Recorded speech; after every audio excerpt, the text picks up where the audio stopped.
परम प्रेममय श्री श्री ठाकुर अनुकूलचंद्र श्रीमुख निसृत पवित्र स्वास्थ्य सदाचार सूत्र ग्रंथ पाठ वैशाखर नवोत्सर्जन मोर परम पुरुष जे पूरणधनी कूलमालिक परम पिता तांको निकट में यह एकांत प्रार्थना प्रति प्रत्येक जेपरी निरोग निरापद धीमान श्रीमान कुशल कौशली पराक्रमी क्रियमाण सुस्थ सबल चिरायु होई बंची रुहंती आउ मोर कातर प्रार्थना जेपरी से मंजूर करती।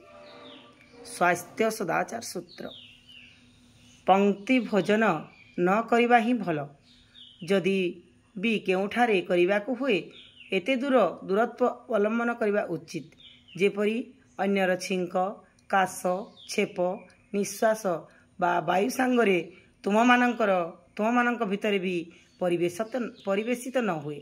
सबु समय ही सदाचार सार्थक व्यवहार रे जेते ही दक्ष हो उठिब दुष्ट आक्रमणर हाथ मध्य सेते एड़ी चली पारिबो।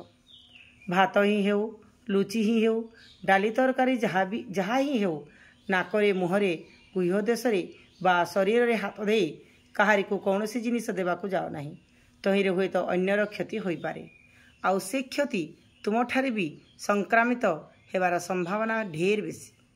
निजर बिछना लुगा तकिया इत्यादि निजे ही व्यवहार कर अन्य कहीं व्यवहार करने को हेले तुमर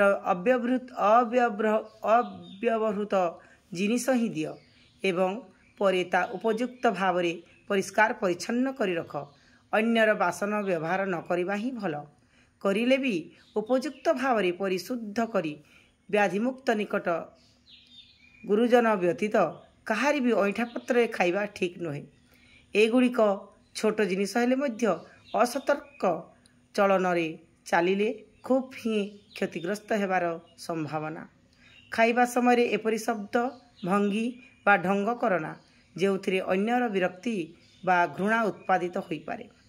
गोटिए हाथ रे खाउछ अन्य हाथ रे सिंघाणी पकाउछ ताहा किंतु भल नुहे।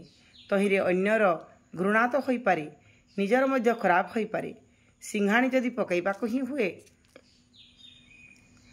निकटरे एपरी व्यवहार जोगी परिष्कार कना बा किछि रख जईरे सिंघाणी पछि हाथ धोई तुमे खाद्य वस्तु ग्रहण करि पार एहा मंदर भल आउ अभ्यास थिले निजे निजे एका एका खाइबा ही उचित। छोट कथा हेले भी मानि जदि चली पार अनेक स्वस्ति लाभ करि पारिबो। आशा करे पुणी सबु समय रे ही लक्ष्य रख शरीर प्रतिषेधी शक्ति जेउथिरे संवर्धित होई उठे एवं ताहा बेसी हेले टिके अधे गोलमाल हेले भी रक्षा पाई पार। वाणी संख्या 88। जय गुरु जय गुरु।